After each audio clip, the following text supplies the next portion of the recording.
twicaraga ku migezi y'i Babuloni tukarira twibutse iwacu,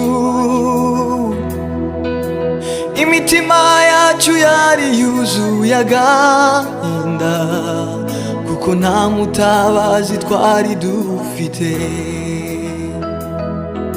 Turapfukama dutakira Uwiteka, aratwibuka adukiza amaboko.